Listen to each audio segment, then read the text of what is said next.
Hello everyone, welcome to today's lecture number 8 of current and electricity class 10. So आज हम लोग mainly heating effect of electric current के बारे में पढ़ने वाले हैं। तो आपको इस पिक्चर से क्लियरली दिखने को मिल रहा है कि एक आदमी को शॉक लगा है ना, जब वो प्लग से जो वायर निकल रहा है उस वायर को टच कर रहे हैं। तो वो क्यों हो रहा है, कैसे हो रहा है, वो हम लोग आज इस लेक्चर में हम लोग आज जानेंगे। सो आज का जो मेन टॉपिक है वो है effects of electric current. Okay, electric current का क्या क्या इफेक्ट्स है वो आज हम लोग देखेंगे। So basically there are few effects, जिसको बोलते हैं हम लोग फर्स्ट इफेक्ट को हीटिंग इफेक्ट बोलते हैं, सेकेंड है मैग्नेटिक इफेक्ट एंड थर्ड है केमिकल इफेक्ट। ठीक है, जो मैग्नेटिक इफेक्ट है वो तुम लोगों का नेक्स्ट जो चैप्टर है उस चैप्टर में मैग्नेटिक इफेक्ट ऑफ करंट के बारे में हम लोग पढ़ेंगे। And chemical effect of electric current को हम लोग हायर स्टडीज के लिए रख रहे हैं। क्लास 11-12 में तुम लोगों को केमिस्ट्री चैप्टर में पढ़ने को मिलेगा। सो आज हम लोग heating effect of electric current को पढ़ेंगे। ठीक है, तो first of all heating effect में क्या आते हैं, देखो आपको ये पिक्चर दिखने को मिल रहा है जो कि है टेलीविजन, टीवी है। क्या है ये इलेक्ट्रिक आयरन है ना। आयरन हम लोग क्या करते हैं, प्रेस करते हैं, हाँ, क्लॉथ को हीट करके प्रेस करते हैं तो आयरन से। ये एक फिलामेंट बल्ब है। देखो कंफ्यूज मत होना, जनरली बल्ब्स बहुत तरीके का होता है। एलईडी बल्ब अभी बहुत अवेलेबल है, कुछ सालों पहले सीएफएल बल्ब अवेलेबल था, बट उससे भी पहले जो मोस्टली हर घरों में पाया जाता था वो था फिलामेंट बल्ब। तो हम लोग फिलामेंट बल्ब के बारे में बात करेंगे इस वीडियो में। ओके,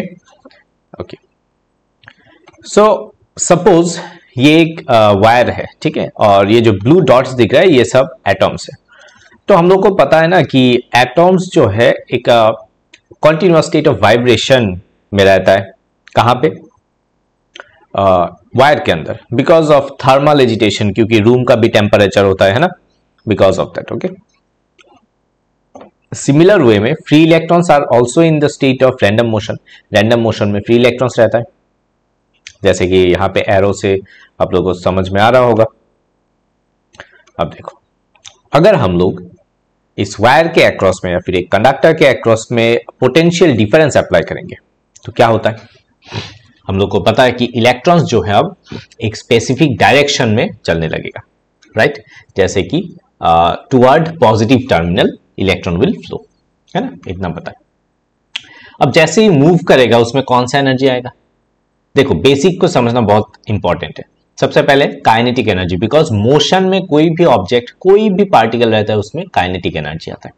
ठीक है, अब जो कि यहाँ पे बहुत सारे पार्टिकल्स है, ऑलरेडी हम लोगों ने ये पढ़ चुके हैं प्रीवियस कुछ लेक्चर्स में कि कोलिशन होता है एटॉम्स के बीच एंड आयंस के बीच, ऑब्वियसली इलेक्ट्रॉन्स का। ठीक है, इलेक्ट्रॉन एंड इलेक्ट्रॉन आयंस का कोलिशन होता है, तो डेफिनेटली काइनेटिक एनर्जी आएगा तो कोलिशन होगा, है ना। अब कोलिशन होगा तो उसका स्पीड कम हो जाएगा, स्पीड यानी कि काइनेटिक एनर्जी कम हो जाएगा। समझ, एक के साथ एक लिंक्ड है।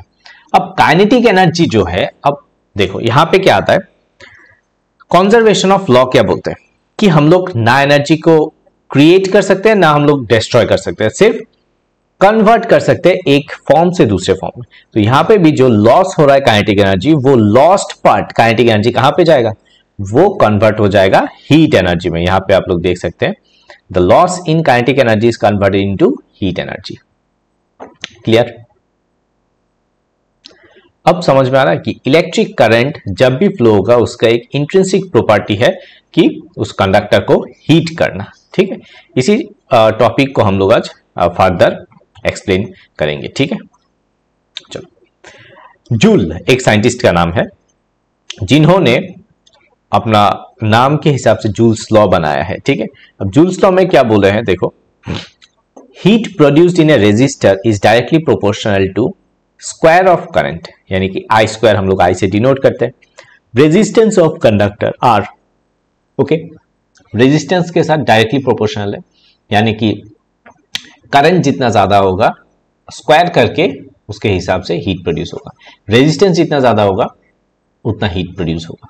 And time for which current flows. जितना समय लेके करंट फ्लो कराएंगे हम लोग उतना ज़्यादा हीट प्रोड्यूस होगा।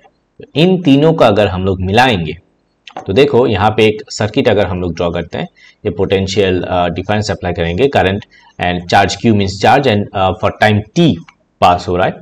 यहाँ पे डिराइवेशन भी आप लोगों को मिल जाएगा, शॉर्ट सा एक डिराइवेशन है।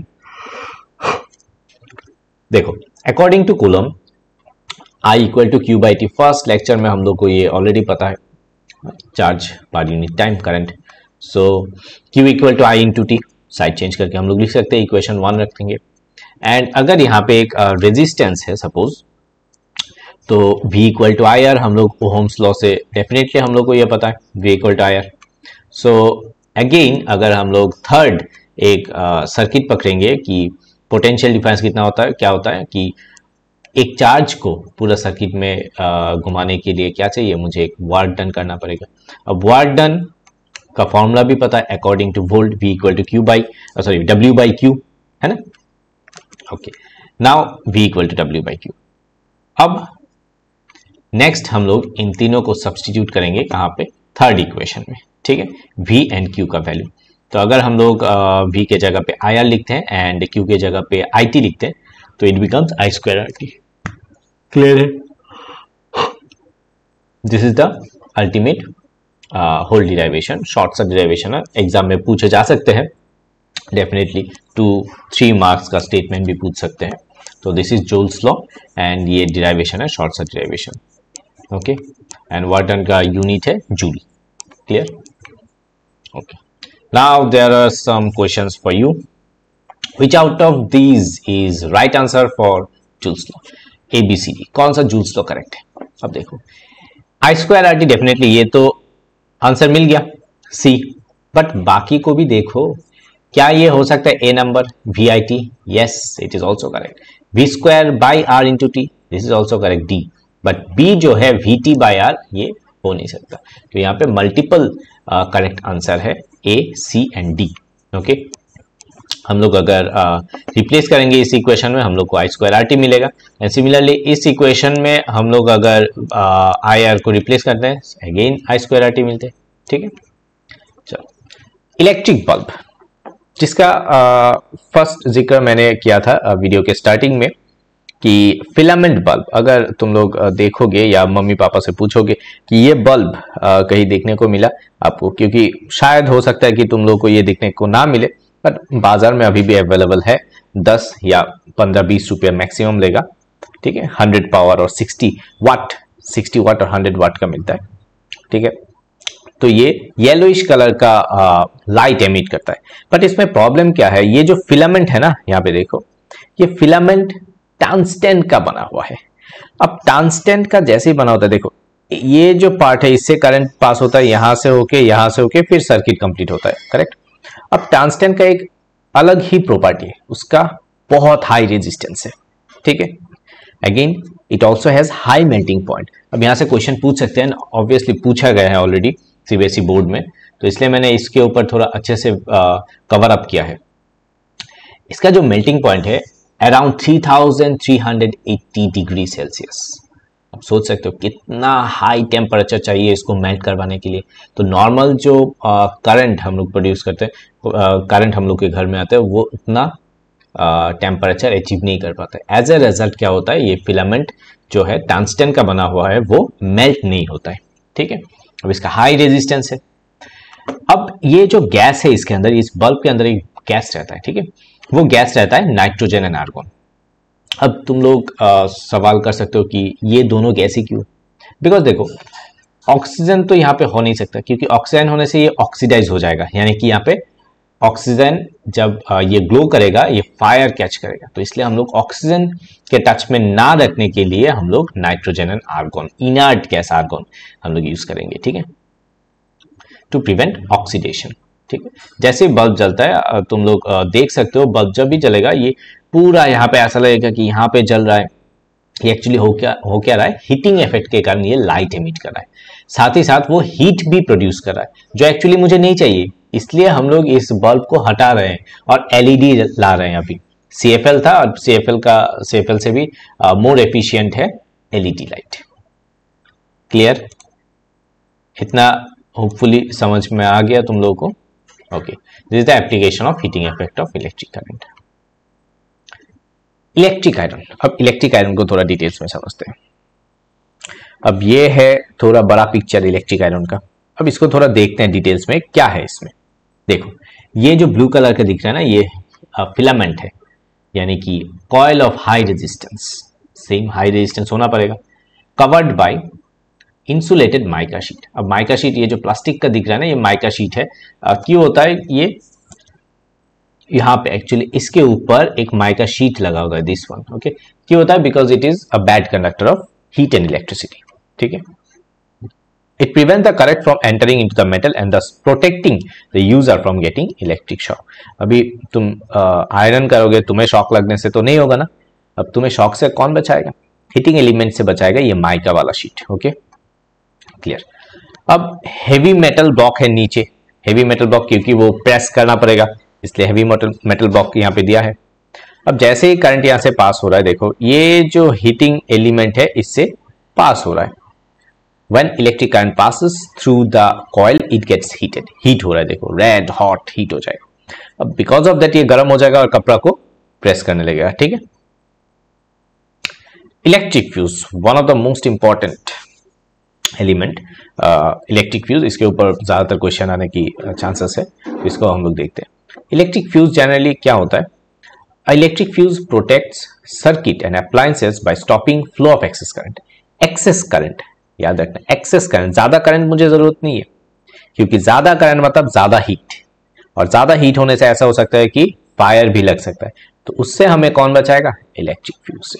बट अभी क्या होता है, इलेक्ट्रिक फ्यूज हम लोग यूज ना करके अभी हम लोग एमसीबी यूज करते हैं, मिनिएचर सर्किट ब्रेकर। ठीक है, अभी एमसीबी का बहुत यूटिलिटी है, बहुत फायदेमंद है, वो और एक टॉपिक है, बाद में हम लोग डिस्कस करेंगे।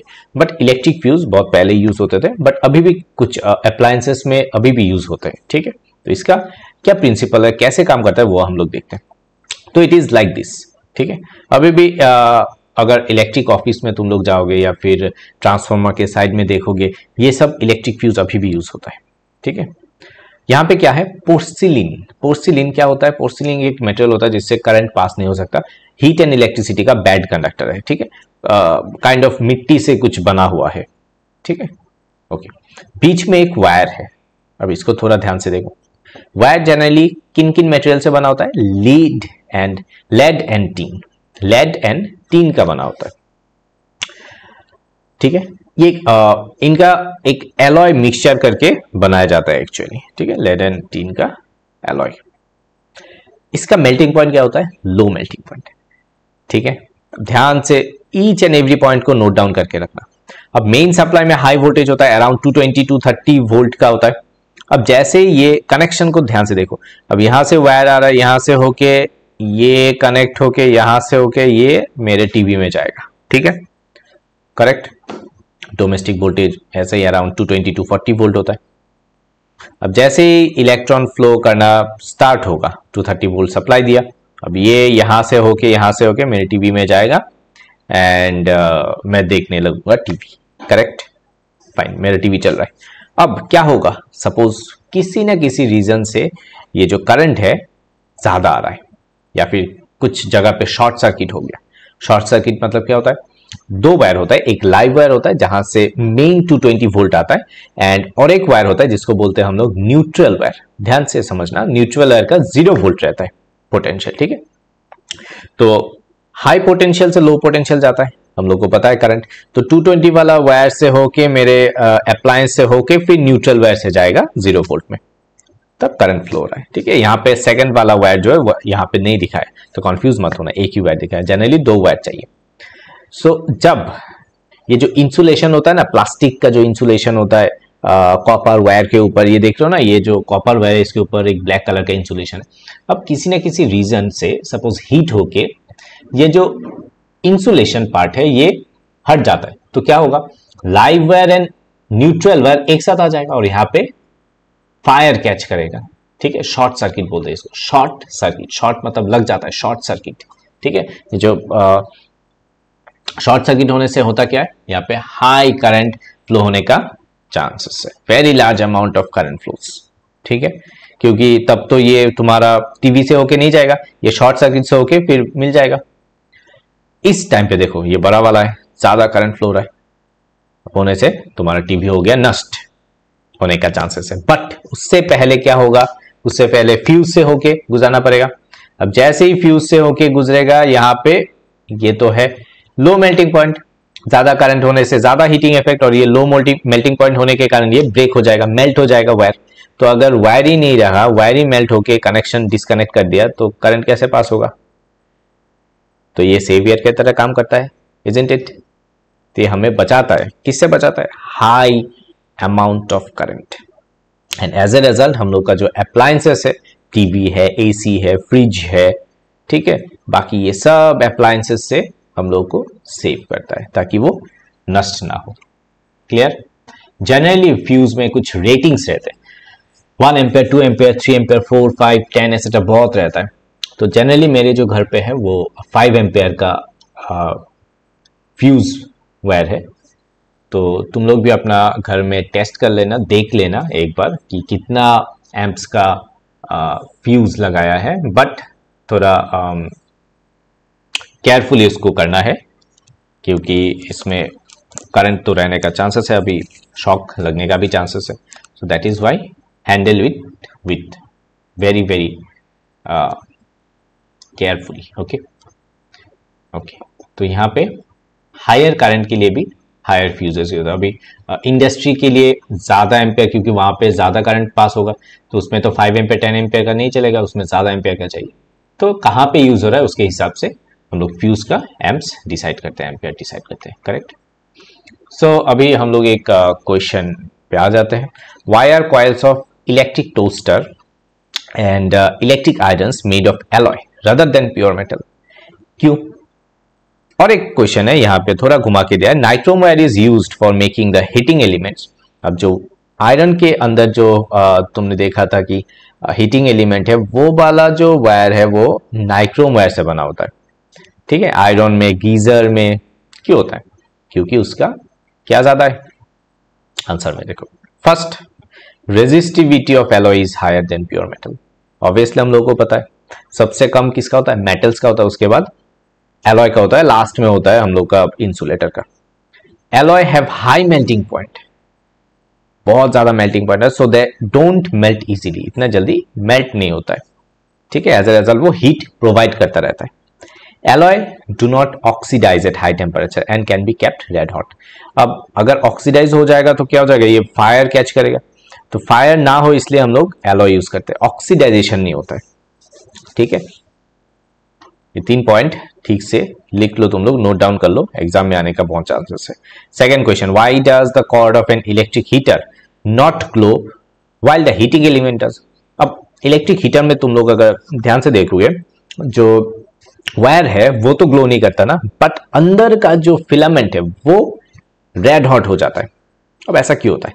क्योंकि जो फिलामेंट है किससे बना होता है? The heating element, same answer, made up of alloy which has very high resistance. So when current flows through the element it becomes very hot and glow.